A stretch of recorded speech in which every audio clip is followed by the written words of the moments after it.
G'day everyone and welcome to this episode, and today's guest is Simon Parks all the way from the UK. Simon, thank you for being on the show. Thank you. Oh, it's a pleasure. Delighted to be with you both. Also, we've got my partner Solreta, as everyone can see. Now, Simon, you're in the UK, located, are you in Whitby, is that right? Yes, that's right. As, also, you're the councillor, is it, of that area? Is it the Labor Yes. Party? Yeah, that's right. I don't know how your political system is in Oz, but we have town councillors and we have city councillors. Britain is a very, very complex political system, but if you just imagine that it's a large town, and the large town elects politicians to run that town, and I'm elected to that town. Yep. You've actually been re-elected a few times, and you're quite public about your experiences and who you are. You haven't withheld anything, which shows that, you know, you must be doing a good job there. Plus, people don't really care too much in the sense that you might be a nut or something, because you've been re-elected. Has there sort of been any repercussions about anything with who you are and your job? No, not really. I think you're right. People want somebody who's going to fight their corner. I think people all over the Western world are just absolutely fed up with government, and anybody who's a bit different and is prepared to help them, they're going to support that person. I think that wouldn't have been the case 10 years ago. I think humanity has moved tremendously in the last 10 years, maybe even 2 to 3 years. So, no, it hasn't become an issue. There are lots of people in the establishment who would like it to be an issue, but it isn't really, no. Yeah. I think it's just the veils are sort of coming down. The young ones are very smart these days. A lot of them are in tune. Getting into your experiences now and that side of things, talking to Mary Rodwell, I actually know the young fellow who sort of had similar Mantid experiences as yourself. I know him personally and a little bit behind the scenes, which got sort of myself and Solreta awestruck with how people on different sides of the globe are having very similar things happen. Would you mind going into a bit of your background into your experiences and how things sort of started for you? I guess it was, in a way, recall and a conscious connection, but would you mind going into it for the viewers and listeners? Sure. I guess some people might be familiar with me, but there'll always be lots of people who aren't. My grandfather worked for what was British intelligence, called MI6, but really he was working for the CIA. And my biological mother, she was working for British intelligence, the domestic branch, which is called MI5, but really she was working for the National Security Agency of America. So I came from not a military background, but what you would call a spy background or an espionage background. Neither my mother or grandfather were field men or women. They didn't go out and do the spying. Grandfather would sit in his armchair and have meetings. Grandfather met JFK, he met Stalin. He was quite a big mover and shaker. My mother worked quietly at home. Her job was to type out documents that recalled or related to crashed UFO craft that had come down all over the globe. So that was the sort of background. So I suppose when you think of my experiences, it's not that surprising that I would have come from a family like that. Yeah. I don't get my memories back in dreams. Most of my memories come back in real time. So I'll have an experience and I'll either remember all of it or just part of it. I do get what researchers call missing time, although I tend to call it misplaced objects, because often I'll start in one room with, say, a cup of tea, because remember I'm from United Kingdom and we love tea over here. We can't do coffee. We're absolutely rubbish at coffee, but we can do good tea. So I might be in one room with a cup of tea, and then something will happen, and I'll think, why am I in another room without my cup of tea? Where's my cup of tea? So a lot of what researchers write, I can relate to that. But I've had memories and recall memories from a very, very young age. Most of the creatures that I'm familiar with, I don't call them extraterrestrials, because to me they don't travel here in real time. Yeah. They are extra dimensional. They come by opening a portal, or they're interdimensional entities, sometimes the demonic entities that live between the two dimensions. And so that's usually what I'm familiar with. You mentioned Mary Rodwell. Mary is a very good friend of mine. I've got a lot of respect for her. She's a very brave woman. She's very knowledgeable. I'd contacted her originally to talk about some subject about the Mantids, as we say in UK, but in America they're referred to as Mantis, and I know Mary calls them Manta, but as long as viewers and listeners know what we're talking about, we'll be all right. So she recalled to me that there was this young boy who was having experiences very similar to mine, and that his mother and her partner were not handling it very well. Yeah. And was there anything that I could do? So basically, it's Mary's ball game, and I'd let Mary get on with it. But I said, let them look at the videos. But how I was able to help was there were two experiences the boy had, which I could throw some light on,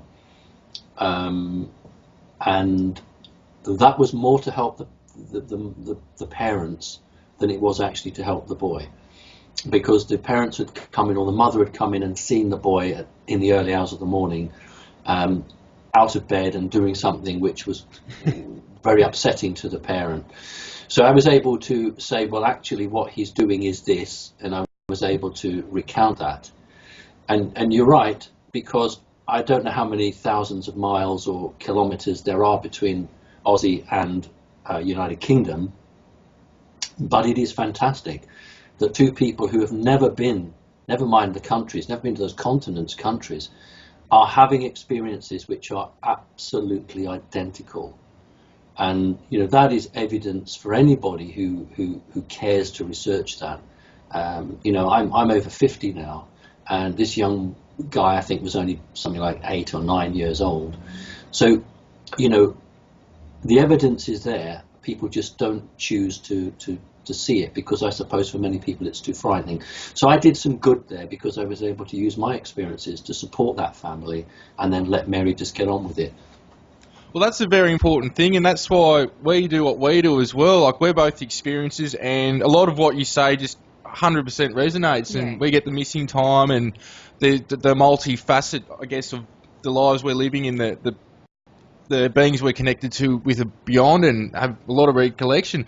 With Solreta, she does star languages, and it's funny because she knows Mary well, and it's funny because Mary will hear Solreta do it and then talk to somebody, and this has happened multiple times now, and somebody else in another part of the world speaks almost the identical star language, and Solreta and this person haven't cross-correlated or talked. So this is where it's evidence having people on different parts of the globe having the same things happen, or being able to do the same types of things and recall. Is there anything you want to ask, Sol? I guess one of the things that I've seen with some of the Mantid beings here is there's been a few different colours that we've interacted with, from the golden Mantids to the purple and the green. And some people say they've seen brown Mantids too. What are your experiences with different colour Mantid beings? Hello, Sol. Well, first of all, it's lovely to see you. You too, Simon.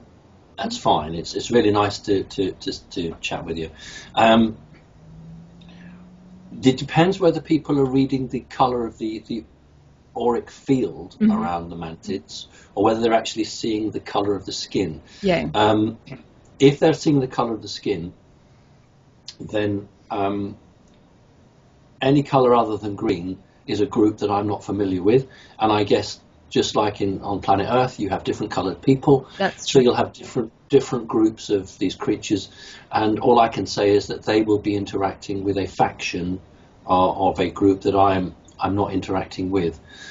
So green is the prevalent body colour. Mm-hmm. Some people are very gifted and they are seeing the colour of their aura, and they're not picking up on the skin. I have heard of other skin-coloured creatures, and why not? Absolutely, why not? So, I'm quite happy to go along with that. I think what I judge is their intentions, Definitely. not what they look like. Yeah, yeah.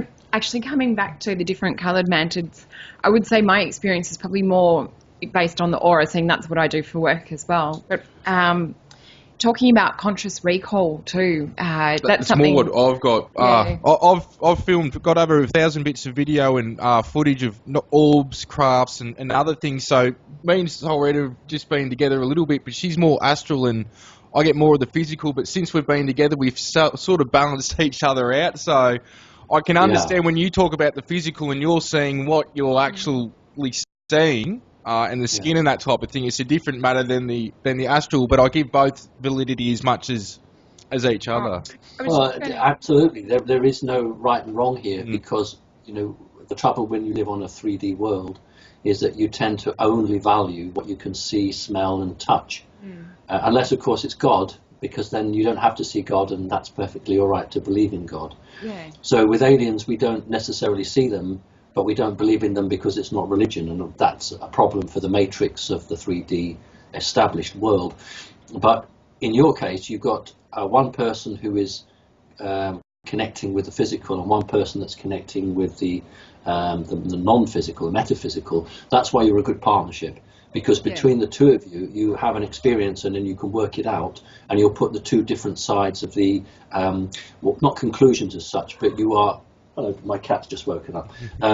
You are drawing explanation from what you've seen and felt, and therefore you get much more of a rounded picture. Whereas I don't see orbs, which is a great shame. I do see them, but it's blanked from my brain. So my eyes are as good as yours, but I don't see them. What I was told was that I wouldn't see them in that sense, because otherwise I wouldn't have a normal life. I would be so continually looking for orbs or looking for this and looking for that I wouldn't actually get on with what I was supposed to do. It's sort of like me, isn't it? I'm dazing. So in your case, it's probably a dream team in the sense that you are capable of getting to an answer quicker than if you were on your own. Yeah, that's been the case. It was actually. Can I just quickly say? I mean, I'm assuming that your listeners and watchers are. Come on, darling. Your listeners and that's Tani actually. Your listeners and watchers are quite up with this. Sol, you won't mind me saying that you're an incredibly hybridized human. That's a normal. I've been telling her that. Yeah, I tell her that every day. That's obviously a compliment. Yeah, thank you. And do you consider yourself, your star family, to be from one of the Sirius planets? Yeah, definitely. That's do? Definitely the star system that I resonate with the most. But I've also had experiences with Lyra and Arcturus and Andromeda and Pleiades and Orion. Right. Yeah. Okay, because you're carrying what I'd call, you're very obviously, your body very obviously is styled to create or carry from the Sirius system. Yeah. But you have feline energy, but you also have some reptilian energy about you. Yeah, that's true. So I'm sorry, I just wanted to say that I can connect with you because I can see that you have multiple experiences, not just one experience through the lifetime. I'm sorry, please go on. No, that's true. It's spot on, and that's where I've sort of got a shield up. I've got the Orion connection with rainbow type beings there, but then I've got I've got a few other things going on there too as well. There's sort of a interconnection of the areas at the moment. What Sol's information and Mary's information they've sort of got from some things going on. So I can tell there's a resonation between the two. I can definitely connect with what you're saying, and that's what I felt when I watched your interview with Alfred Weber too. And it was interesting, just the, I guess, unconscious communication, I guess I was receiving afterwards, to do with the Mantid beings, and even receiving things last night. Last night I actually drew this picture, which was this was more with blue Mantid beings. So again, it's probably the aura, the energy field that I pick up because it's another different colour. But that was more to do with hybrid children and with Pete and I. Yeah. So Sol does aura drawings for work and psychic work. She's got a lot of different types of things she specialises in. Yeah. But no, I could really resonate with what you were saying on your other interview too, with your experiences that you've been through. It just felt like something familiar about you too. Oh, good. We could recognise an instant connection between you two. On another note, I was living with a friend on a property near Mary not too long ago, and he spoke about something that I have not experienced, and I only know of one other person that has with the mantids, and it was a mantid that was a purplish blue see-through structure, as weird as it sounds, and it had veins in it with beads of light going through the veins. Have you ever heard of anything like that? No, I think what you've got there is a creature that's going through an ascension process, or a creature that is enhancing its body with energy, either to be able to pass through dimensions quicker, or it's a much more enlightened being. But that's the only thing I would take on that. I've never seen anything like that. Yeah, like I've seen light beings, which are the main types I guess I would interact with, besides some small sort of brown type greys and some, I guess still light beings or feline type beings as well. But yeah, it's just something that I personally hadn't heard of, and that's Giles, who we've actually had on the show as well. Would you mind going into sort of some of your interactions and how your interactions are with the mantids and also the reptilian side of yourself? I've had experiences with the reptilians. I don't see anything bad or good in the universe. I rather see it as into service or self-service mode. Some of the reptilians that I've interacted with, it's been of a very positive nature. Very positive nature. And this is where I tell people you just can't blanket the whole thing by what David Icke or others say. Though, what I've come to experience lately from the reptilians is that there's nothing bad about them at all, or self-service mode. It's rather that those that seem to have that persona, it's more of a possession-type nature of a force behind them. But if anything, I see that they're part of just as much of our background and makeup here, just as much as what some would say Nordics or Orion and Syrian connections, along with mantids and many other beings that are partaking in what's been going on here for a very long time, though time doesn't exist. So if you could go into some of the reptilian and mantid type stuff that is your background and a part of you, yeah, it would be great to go into. Maybe possibly also to add to that, the experiences that you've had, what's sort of been the lesson in that, and what you feel, has helped you grow, I guess as a human being, but also like the ET side too. Okay. Right, to try and combine the two. A great many of my experiences were designed to unlock my own learning as to who my soul was, and it was done in a way that was gradual. The information given to me was adjudged to have been too much for the human part of me to cope with if it had all been given in one go. So a lot of the experiences from the age of between 5 and probably 8 were consistent experiences that ran in a regular pattern. So if you think of a soap opera on television, generally speaking, one episode follows from another episode and it tells a story. And so many of the experiences were designed to do that. Other experiences were designed to test me, to test my psychic abilities and to see whether, what we could call going into the program, the humans copy it with their MyLab abductions. They just copy the alien system, which is to engage with children who have psychic ability, and those that show the most promise, they then work with them. Whereas the humans, through their MyLab, attempt to do the same thing, but for bad purposes, because they want to be spying on everyone else and using psychic powers to do bad things. So there wasn't just one experience or type of experience unfolding. I would go through maybe 3 to 4 experiences a month as a child, and depending on what the process was, would dictate how that would be. Sometimes an alien would appear in the house, in the room, and would just go straight into my mind. And that's why I call myself an experiencer, not necessarily a contactee. Yeah. So it's much cheaper energy-wise to create something in your mind than it is to physically take you and put you on Mars or where have you. And so a lot of experiencers or contactees think that they've been to another planet, or they think they've been on a spaceship, when in reality, in some cases, they've actually been in their own front room or in their own bed, and the feeling experience is so real, they think it's happened. I'm fortunate now, I've been able to, I know the difference normally between one. Right, okay, some experiences with Mantis. One of the fascinating things in my series of talks I did on YouTube was the birthday card, where I had found a birthday card in a gift shop which had my photograph on it, and you've probably seen that video yourselves. And there was no explanation for that, because they didn't give anybody permission to have a photograph of me. And that was either the American Secret Service or the British Secret Service who went ahead and put my picture on a birthday card and put it in the store where I live.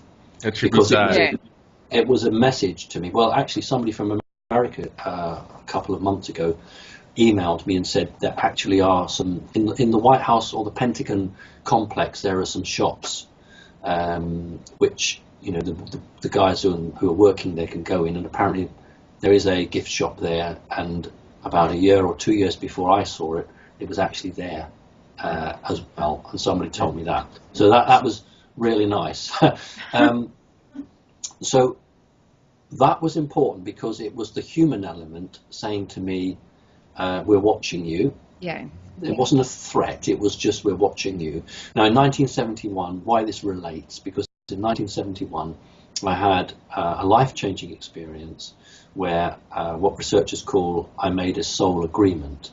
As a kid, to me it was a bargain. I made a bargain with these creatures, but the technical term is the soul agreement. And they just said to me, you know, do you want to be like us? Would you like to be like us? And then said, you know, you can, if you become like us, you'll know what the future is, and you'll see what the past is. And I was really excited about that. And so I went for that and said, you know, yes, I really wanted to be that. And part of the deal was, and this is where I think we lose some people who are just coming onto our subject, because what I'm going to say is... I know, don't worry. We too much. This show is, the audience that watch this show will understand, believe me, because I would have lost them on the first episode, because this is the stuff we go into, so yeah. Well, that's very fine. Okay. Well, yeah, it was, the agreement was that my soul could be removed from my body on a temporary basis and placed into one of their bodies, and then their soul would be put in my body. It's like a sort of an exchange. Students go on exchanges, don't they? And I was then able to interact. I have 5 or 6 memories of that, being in one of their bodies and doing stuff.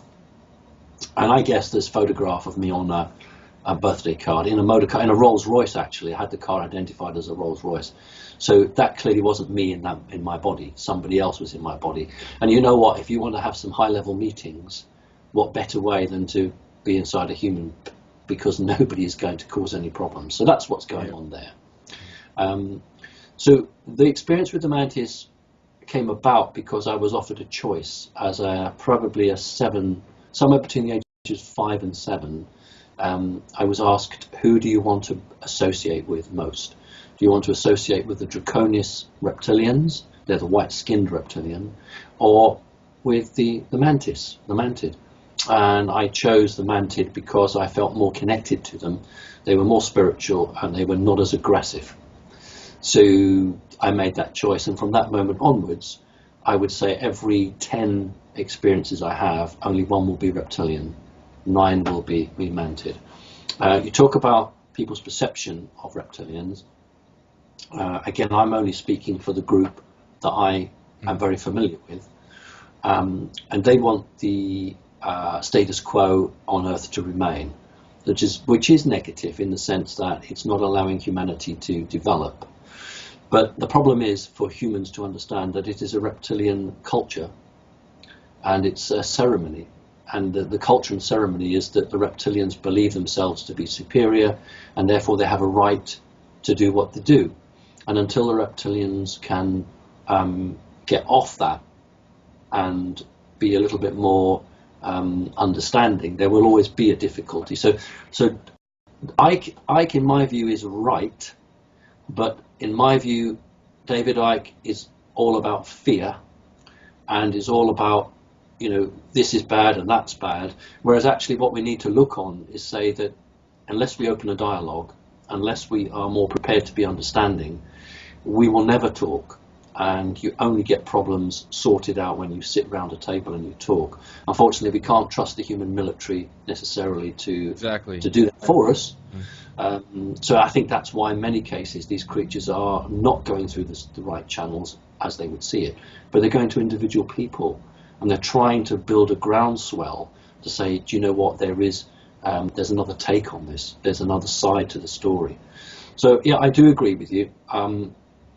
I know for a fact that the reptilians are not bad per se, but their culture traps them in a way of being and a way of thinking, and that generally is not positive for humanity, because humans are now at the stage where they need to develop and to branch out. So it's a tricky one, that. It is a tricky one, but that's my take on it anyway. I think you just got to take a little bit of everything on board, and you can't throw everything out and dismiss everything either. You just sort of, like you said, you got to have a bit of a dialogue. Everyone sit around the table and sort of have input, and and also like coming to your own assumptions of things, with your own interactions with them too, are often quite different to what mainstream media would portray. I know my experiences, a lot of them are different to, what media would say they should be for different types of beings.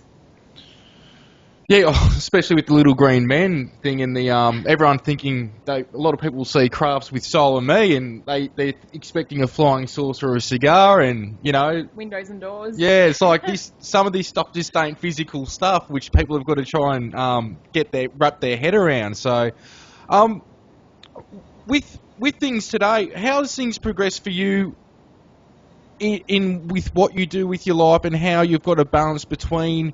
Because it's a very hard thing to have a balance between the experiences, because you're having them for a reason, and why you're here in this, what some term 3D world. There's got to be a balance. How hard is that for you, and how do you go about that? No, I'm very fortunate, because I've known who I was from a very, very young age, although I might not have known the intricacies of it. I don't consider myself inside to be particularly human, and that's a problem for me, because I need to embrace the human side, and I need to love the human side more. I consider myself to be 1/3 reptilian, 1/3 mantid, and 1/3 human. So the human is outvoted. However, the reality is that the mantid and the human half often votes against the reptilian part. And that's the sort of stuff that's going on. So I'm not split personality, I'm one soul with 3 distinct parts to it. And the advantage there is that I can draw on the star signature or star family grouping in different situations. So if I'm in the council chamber, I might particularly, and I'm debating, I'll perhaps draw on one side. If I'm doing a healing session with a client, I'll draw on another side of that. So it's never been a problem to me, because I don't think generally and value the way that the established pattern on Earth is. So I really, if I did, I couldn't have gone public. So I've always known that I'm somewhat different, and that I have something to do, and I really don't care, because I know that the truth has got to get out there. So how does that affect other people? Well, other people, if they just read the established news, will have an opinion of me. Then they meet me, and that's good education, because now what they've got to do is to balance what they've seen with their own eyes with what they've read in the newspaper. Yep. And that's the difficult for people in their ivory towers, right up in these big tower blocks, who never come out of their offices and just write stuff that's just nonsense. I'm in office, stayed in office, because I do what the people want me to do. And it's not impossible to run two lives. I mean, I'll be honest with you. Sometimes I might be vacuuming the floor and think, why am I vacuuming the floor? Because 3 days ago I was doing this, that, and the other. But that's the choice we made when we incarnated on this planet. We chose to come here for a purpose, and that's either for ill or for good. Mm-hmm. So whatever it is, we decided we would come here and do that. And this is you say the word price. It's the experience. Mm. So can you survive in the matrix, which is not a good matrix because it's been controlled? Can you survive in the matrix and do what you need to do and get by? And that's where a lot of people can't hack it. They can't manage. And I feel desperately sorry for those people because they are usually good souls who just are swamped by the poverty, the violence, the filth, all the evil around them. And they just can't handle that. And so, it is difficult. I agree with you. You've talked in other interviews about the human part of you being inner Earth. Is that right? Would you be able to go into that at all, if I'm correct, about the inner Earth human side? Yeah, hollow Earth, I think. Hollow Earth, yeah. But I know what you mean by inner Earth. Yeah. I had to have some human in me. Yeah. I did. It had to be because you couldn't anchor the other two soul frequencies without human energy on there. And so if you were going to choose a human soul to be in this body, you would have to choose one that had made a conscious choice at some part in the future to take itself away from the surface Earth where all the mind control, all the bad stuff was going on. Not because it was running away, but because it had made a choice to go into hiding for a period of time and then come out when the time was right. So I guess that part of me volunteered because it saw its time to return to the surface of the planet and do what needed to be done. Very difficult because it had to rub shoulders with possibly something that had been its arch enemy a long time in the past. And that was my own karmic stuff that had to be sorted out. Could 3 separate parts who didn't necessarily share the same agendas, could they actually survive in one body? And this obviously worked. So yeah, I had my own stuff to do, but that does put me in a very strong position when looking at other people to be able to support them and help them and to understand what journeys they're going through. Which, is... we've all got our walk that we've got to do here when we're here. That's sort of been a major part of what both of Sol and myself do. I do guide sessions and help people connect with their star self or, their higher self or whatever. Sol does very much the same thing. So that's obviously where part of what your walk is here too, because I've heard you saying before how you can tell people what their what their background is or what their actual star family is that correct? But I've just spoke to Sol and that, and so, I've done this on radio and we don't know, and you could have turned around, Sol, and said, well, you're just totally off the mark there. No, I really resonate with what you said. Yeah. Well, as a child I was able to do that, and I really couldn't understand why most of the people that I met weren't able to do that. So my talks and my conferences really are secondary now. My main work as with people who have been abused by the Illuminati, people who have, as children, been tortured, have multiple personalities, maybe have a demonic possession, maybe have suicide programs placed in them. So those are the sort of people that I can assist. And then we go through to the soft, fluffy end of it, which is, somebody who says, look, for the last 30 years, I really haven't felt part of, humanity. I really feel different. I never really join in, and I need to understand why that is. And that's really positive because then I can say to them, okay, well, to me, this is who you are. This is where your strengths are. This is where you should, you're denying stuff. You need to actually connect. Half the problem is that if a person's soul does not connect with their brain, their organic matter, then they're not accepting who they are, and they don't open a channel, and they're always almost like two people. So that's another thing that I'm able to do. And I'm really glad to help people. I think it's really good. In the early days, I didn't charge for it, and it was got to the point where I couldn't run my day job and do this as well. So I gave up the day job, and people say you don't charge very much money, and I say no, because I don't think you should be charging a lot of money. I just make enough money to tick along. But I couldn't run the day job and do all this as well. It was just too much. Yeah, similar situation to what we've had as well. Yeah. And it's good. We need people all over the world doing this sort of work, and especially now in the times that we're in too. Yes. Yeah, Sol, I think that, anybody who's connected to the planet knows that we are reaching a crunch point. And it's round the corner now, and it will be in our lifetimes. Yeah. That's what's so exciting. And I say to people, anybody who's alive on the planet now, you're here for a reason, whatever that is. And it's the most exciting time, because you are in on not the end of something, but the beginning of something. Yeah. The end of the old ways and the beginning of the new ways. So, yeah, it is a fascinating time, but it's going to be a bumpy ride. It has been, and it's going to get more bumpy. Well, it's part of clearing up the baggage and going in the new direction, and with that is great change. So this is where, everyone's saying love and light, and it's like, no, it'd be great to project that, but we've got to be realistic and have a balance here, and things that, like you said, are going to be bumpy for quite some time, because we're going in a new direction. If it was easy, we would have done it already as a collective and individually within ourselves. So it's a great point to make there.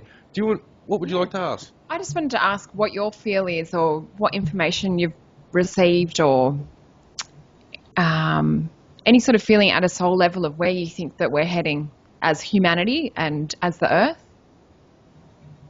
Well, the 21st of December 2012, the deal was done. We needed that crucial number of around 3 million humans to have made that conscious leap, and otherwise the Earth would have just shrugged us all off the back. We got 3 million, so that went through. We also stopped the collider, the CERN device, from trying to jump timelines, so that didn't work. So from that moment onwards, we were on what I would consider a positive timeline for humanity. It doesn't mean that the bad guys just sat back. We've had so many things happening. They're more than distractions. They are attempts to cash in their chips while they still can. Where do I see it going? Well, I think it's going to all depend on the military, because there are an awful lot of people in America who are not happy with the way things are going.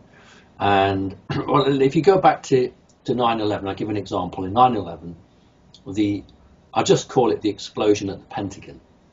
I won't say an aeroplane crashed. I'll just say the explosion at the Pentagon. The point of the matter is that the part of the Pentagon that was damaged belonged to the United States Navy. Now, the United States Navy has always played a key role in the alien agenda from the very, very early days when Forrestal was the Minister of Defense.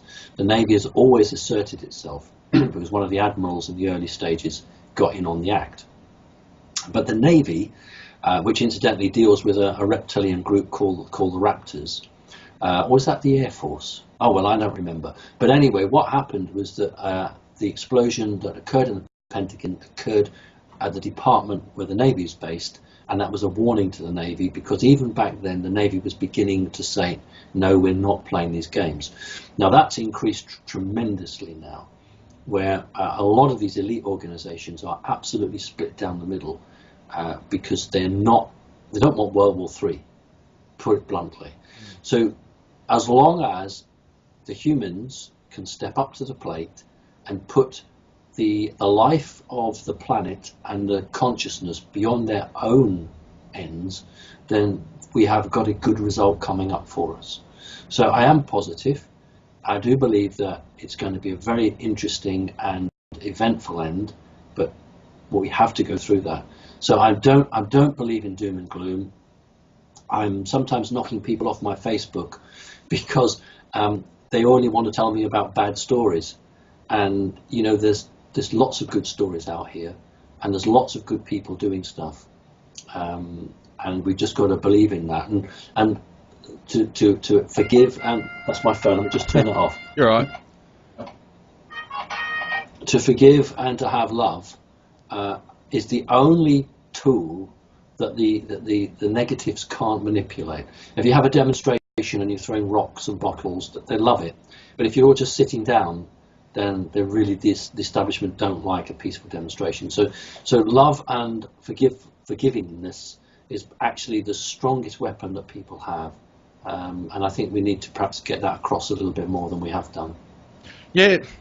No, I agree with a lot of what you've said, and it's just time that people start taking some self-responsibility and it's create your own reality time, and especially after 2012, I agree with what you've said there as well, because there was a change, and even what's happened with the 3 million, how you'll put it, it's actually resonated and worn off on the rest of people, where even the average Joe that's not into what we're talking about or experienced what we're talking about, they're still open to it. Or well, now they're open to it compared to before, where they would have had a block up.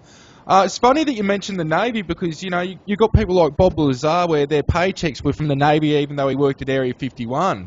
Yeah. I've taken photos of grey stealth helicopters which my neighbours and people had witnessed here in Australia, which were like made out of one piece of metal, almost like moulded, and later I found out that the UK Navy gave these to the Australian Black Ops from a very high person in the Australian military, Air Force here, which I actually showed he was out of the loop because I'd taken the photo before he said we even had these. But it was just funny that the Navy, the UK Navy, gave us some stuff, and we keep on hearing about the Navy in the United States, which have got to do with a lot of UFO type things. You'd think it'd be the Air Force or CIA or something like that, but the Navy keeps on coming up, which is very interesting. Anything you want to go into, Doc? Maybe just if you have a favourite experience that's happened, or something that you feel you really gained from, or gained some understanding. Yeah, I think the one I gained the most understanding from would be experiences of the Garden of Eden, seeing that time, and comparing what I saw as truth with what had been written in the Bible, and being quite surprised at how accurate the Bible was in many lines, and that was actually quite surprising. So that was my favourite experience, because it helped me to finally accept something about myself. In terms of exciting experiences, or experiences that were knowledge building, I think that would really be around the 1971 experience of all things, where I was, I believe I was away for 2 days because I had to sleep, and then I was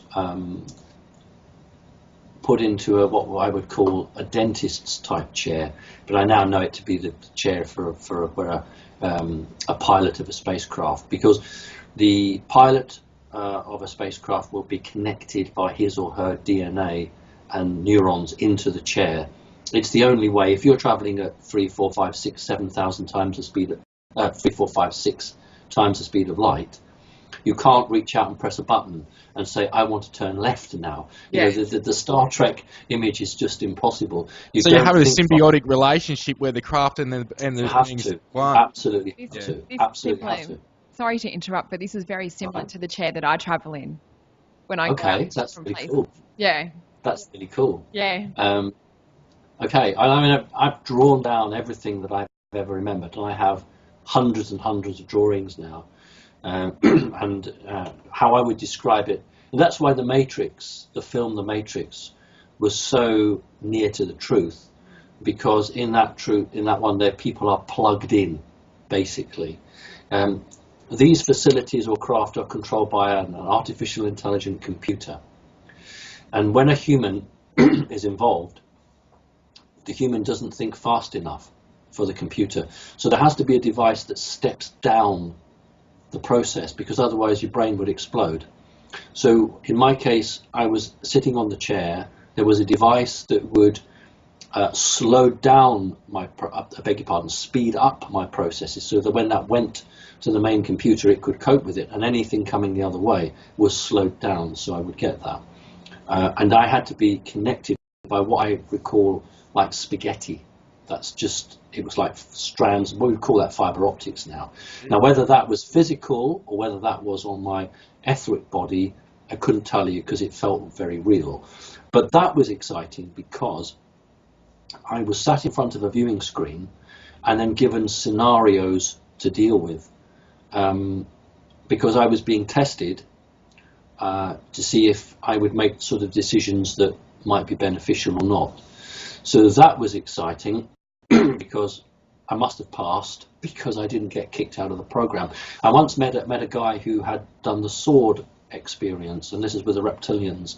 You are taken in your physical body and you're given a long sword, and you have to throw the sword up in the air so it spins in the air above you, and you mustn't run away. Now, your natural reaction as the sword is falling is to move away, and you're out of the program if you do.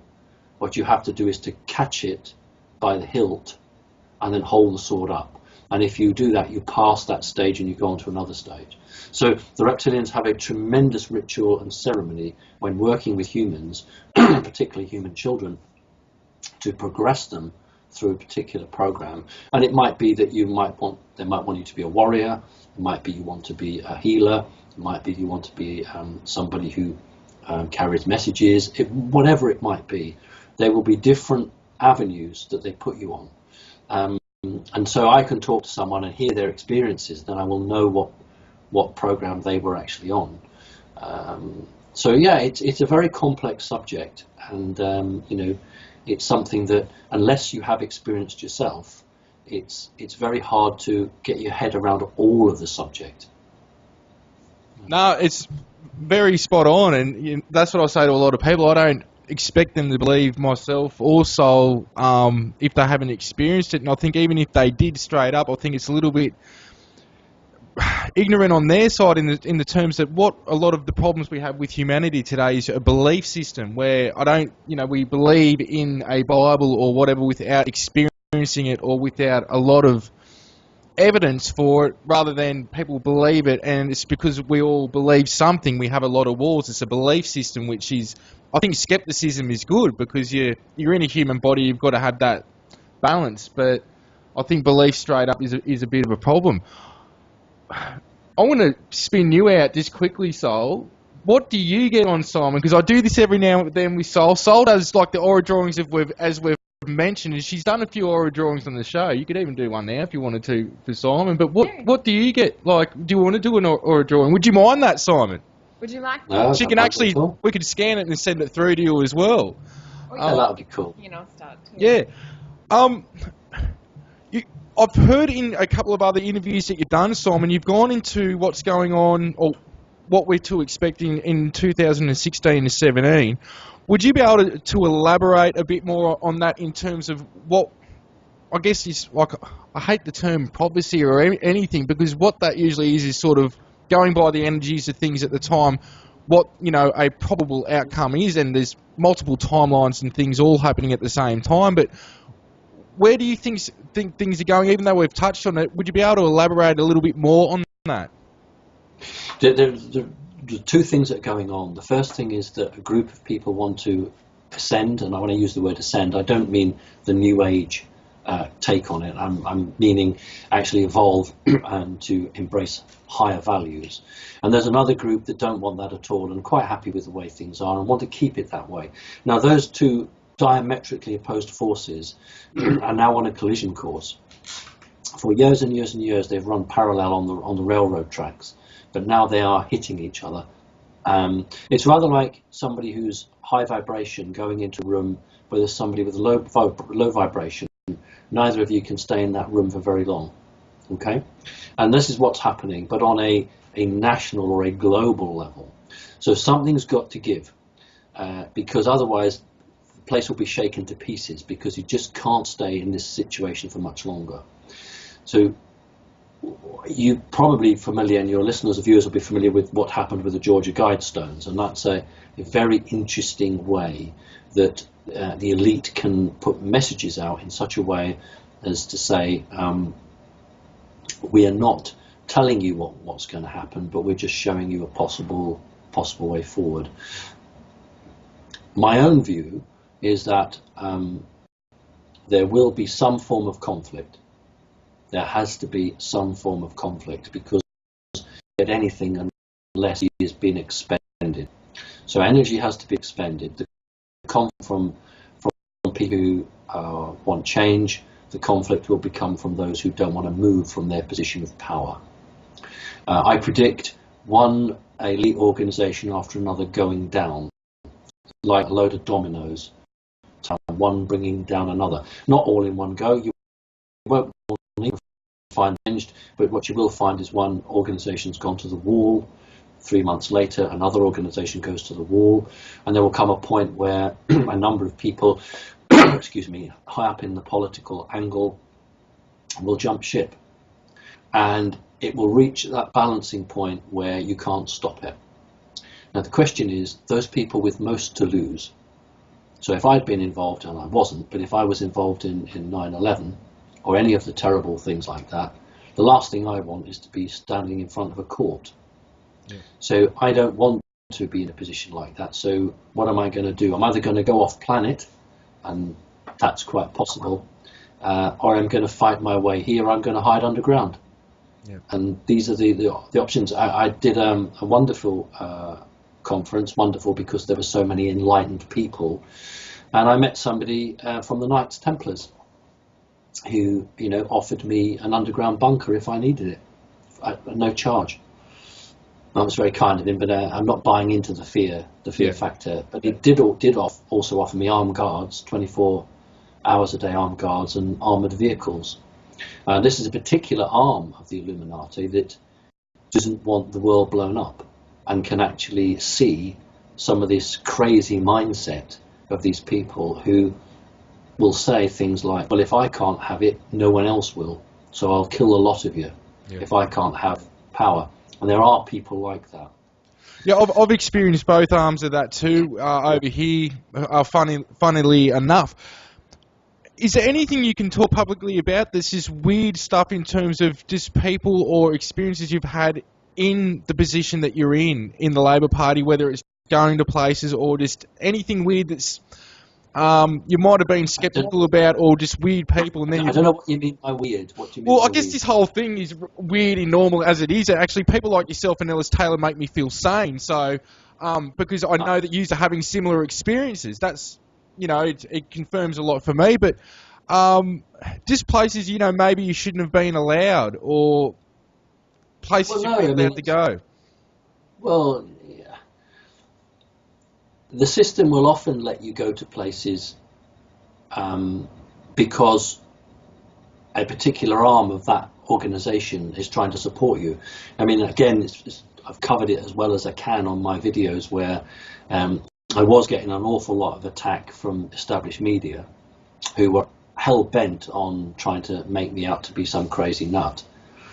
And then the complete game changer when the British Ministry of Defence invited me to tour their space radar base, and I went and walked around that for 3 hours, and that just completely pulled the rug from under the media's feet, because here was a guy who said his mum worked for MI5, his granddad worked for MI6, he sees aliens, and here we are, officially some sort of crazy, he's allowed to radar base, which actually wasn't British, it's run by the Americans, it's the NSA base in Britain, and it's at Fylingdales, and people Google that, they'll get a good image of it. So that completely changed the attitude of the media, and I had a number of phone calls from directors and producers of radio shows and TVs saying, we don't know what to make of this, because we were told to make your life difficult from one arm, and now the other arm is giving you a pat on the back and letting you do that. And as a sign of how much it changed, in May of this year we got a new Pope, and the Pope made that big statement on his acceptance speech that he would baptize aliens. So the BBC then phoned me at 6 o'clock in the morning and said, we want an answer to this, a reply, and the first person we thought of was you. Now, prior to that, they wouldn't have come near me at all.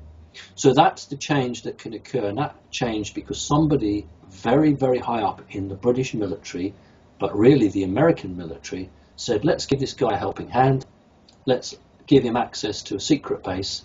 And I was the only non-military person there. Well, there was one other, but everyone else was serving in one of the armed forces.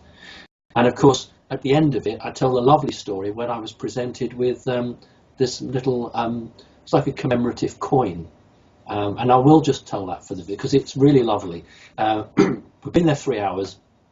The guy realised we'd overstayed our time and wanted us all to go. Well, I know in Australia, same in Britain, the Boy Scout movement's quite big.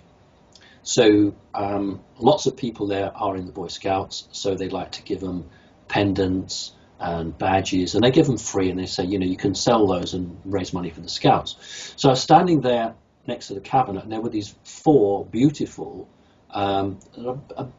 a bit like your old $5 coins. You used to have $5 coins in Australia. Yeah, years, way before our time, but yeah, we had that, yeah. I've been given one, and that's why I know that. So a big one like that. And they had 4 of them in different colours. And I said to the guy who was in charge, they're really nice. And he said, he said, they are really nice, but we can only give them to serving to generals or presidents or prime ministers. We present them because he said, this year we've been here 50 years. 50 years on British soil with a radar. And he said, it's a commemorative year. The Americans make them. He said, they've only made 500 in the world, and I have to present them.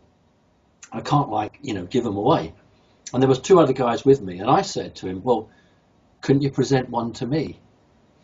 And the 2 men next to me sort of burst out laughing, and the guy said, I don't see why I can't. So he said, which one would you like? So I said, well, I'll have that one. And he presented. He said, there you are, I present it to you. He said, you're going to have to give me a contribution because he said, we've been paying for them, but the Americans authorized them. So I said, look, well, I'll give you a donation. He said, because even when, he said, generals come here, we want money off them because he said they're incredibly expensive. So I gave him £10. I don't know what that is in dollars. £10. $30 or something, yeah. Okay, and I said, that goes towards your welfare fund or whatever. And the 2 guys next to me also took out their money to get one, and the guy just closed the box, put it away, and then said, everybody out. So I was the only one of a party of 15 people to be presented with this, and I keep it to this day. And I think it's number 48 of a series of 500. And the guy did say to me, okay, I have to take your name and the number. He said, it's illegal to sell it. You can only pass it on to your next of kin because it's not your property. It is the property of the Americans, but you can have it because we've presented it to you. So, there's an example of one arm of the establishment supporting me. So it's a very complex game that's going on. Very complex. Yeah. Before with that comment about you and Ellis Taylor make me feel sane, I just want to let you know that's a compliment because there's stuff that you guys go through that I listen to you guys and go, shit, I experience the exact same thing, and you do question your sanity sometimes. Just while mentioning that too, both yourself, Ellis, and myself, we're all going to be featured soon in the documentary called Don't Mention the Reptilians. There's trailers up of Simon and myself and Ellis are talking in that documentary. So just for the viewers and listeners, be on the lookout for that because that should be out very soon. What I want to mention quickly too is you've got a book that's in the works or has been done because I spoke to Mary about this and she did the foreword for it. It was very good to hear her say, if I'm correct, that somebody wanted you to pull the stuff about the MI5 or MI6 out of it, but you wanted to keep it in it. When would we expect to be able to get our hands, or is this still in the pipeline, or what's going on with this? Yeah, I wanted to go down the official publishing route with it, and that was the problem. Right. There were a number of publishers who weren't prepared to touch it. There are a couple of people on board now, and at a pinch I'll self-publish it, but that isn't really what I wanted to do. I wanted it to go onto Kindle, I wanted it on Amazon, I wanted it to really be out there on a wide accessible level, which if you self-publish to my knowledge, you can't really do Well, that. I in the same way. self-publish, and I'm actually on all that through Well, self-publishing. then you need to send me an email and tell me what to do. What I'll tell you and everyone what to do, you go to lulu.com and they will do the whole thing for no charge at all.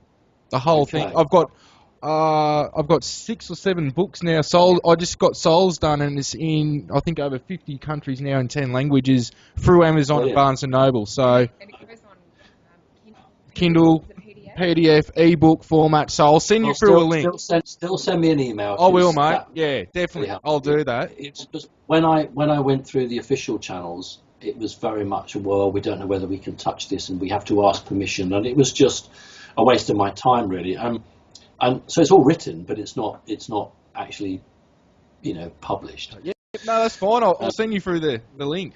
Yeah, that'd be really cool. Can I see what you've done now, Sol? Because you finished. Yeah. I'll sit in with the microphone out.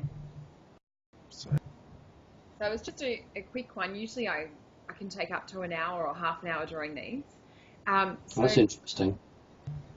So we've got Thank you. we've got some hybrid children down the bottom. So there's more mantid-like beings, and then there's more sort of humanoid-looking type hybrids. And then you've got the open channel at the top, which I really feel is connected with this portal energy. So I've written, I don't know if you can see, it says portal gatekeeper, connector, and information bringer. And then we've also got open channel, your heart is connected, which is really important, especially with, what you are here to do with humanity as well. It's so important to have that heart energy intact.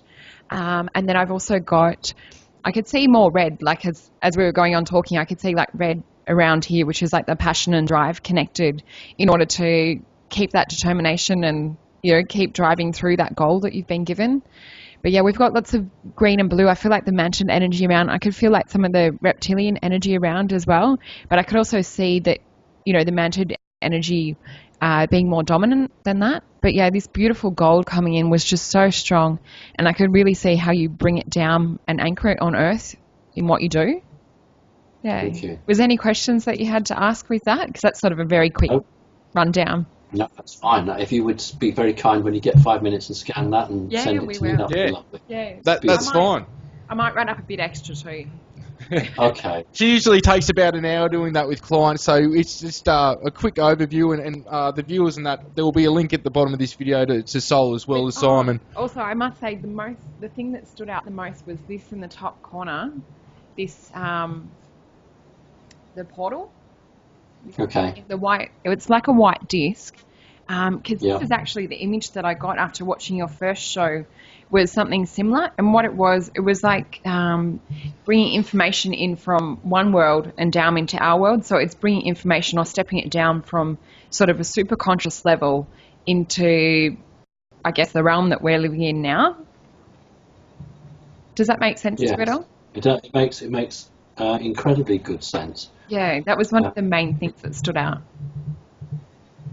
Yeah. So, do you get a block on me, Simon, at all?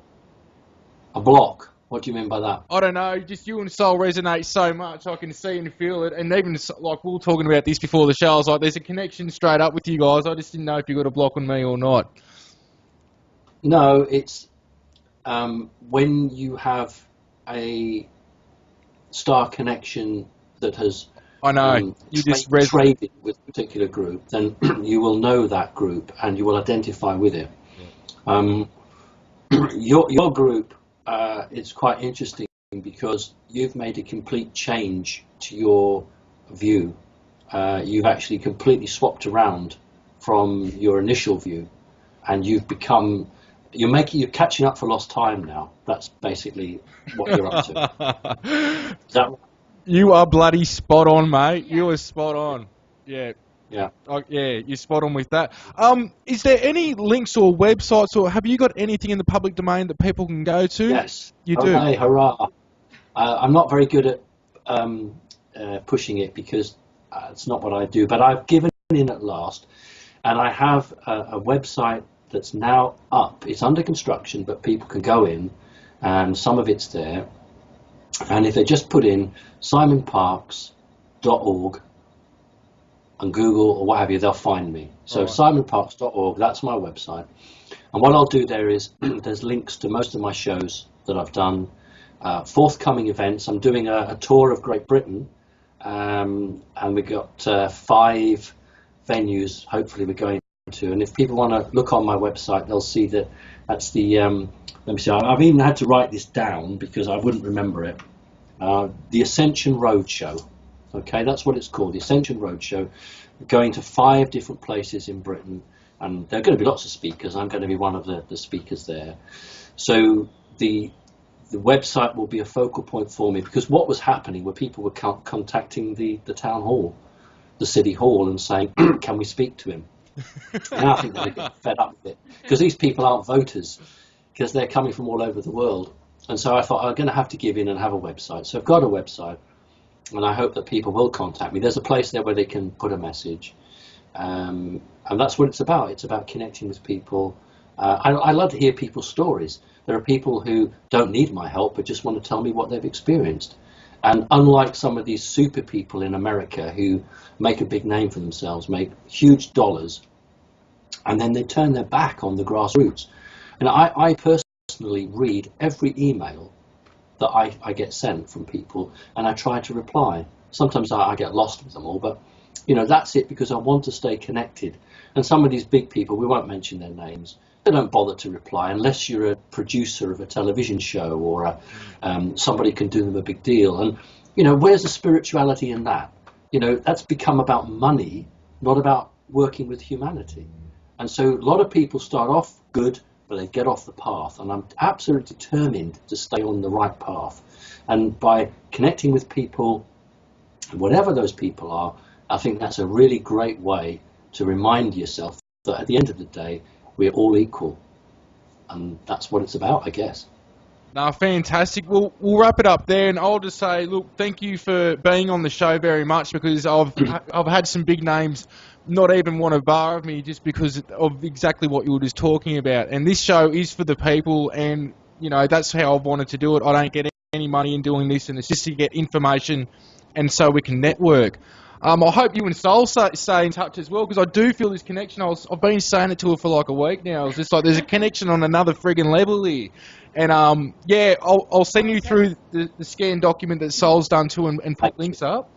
That's just what I was going to say too. When you're talking about, like a resonance between, if you have sort of similar star heritage, a lot of the time I feel almost like an unconscious communication that's happening on another level at the same time. Yeah. Yes. Well, the interesting thing is that Sol is struggling with the 3D matrix. It's obvious to me that there is a delay, there's a time delay while you're interpreting 3D information and 3D feelings and emotions. You're not getting it straight away because you're having to process it through a different system, and you don't want to get it wrong, because in the past you got it wrong, and it's made. I can understand people talking to you and getting, what we say in Britain, the wrong end of the stick. And misinterpreting what you're saying. So that is a classic sign of somebody who hasn't been on the earth for many times before. Yeah, that's spot on. And also, Pete and I have both got dyslexia, but having dyslexia in school, I used to say to the teacher, well, I don't, doing your times tables, things like that. I'm like, I can't work like that. I need to add them all up and then put them into almost the computer. Yeah. So well, that's 3 of us. That's 3 of us round the table then who've got dyslexia. So, but why that was to protect us. Yeah. Because if you have that, you cannot be force-fed information in the same way that somebody who's able-bodied can. So it was a protective device. Yeah, that's true. Well, thank you so much for being on the show and speaking with us today. It's been great to meet you over Skype. Lovely. Well, keep in touch, both of you. Yeah, you too. You've got my email, and I hope, and we'll just. I can't ever come to Australia because I'm terrified of flying, but I did do the exopolitics, and I was there by Skype. In Australia, and I did a presentation there. So I'm happy to do presentations by Skype, but I can't ever jump on an aeroplane. I'm sorry. Yeah, no, that's okay. Well, we're looking at going to the States next year. I'm sure the we want to get. I want to get over there later too. on. Yeah, definitely. Well, again, Simon, thank you very much, mate, and it's muchly appreciated. Lovely. Nice to see you both. Take care. God bless. Bye bye. Bye bye.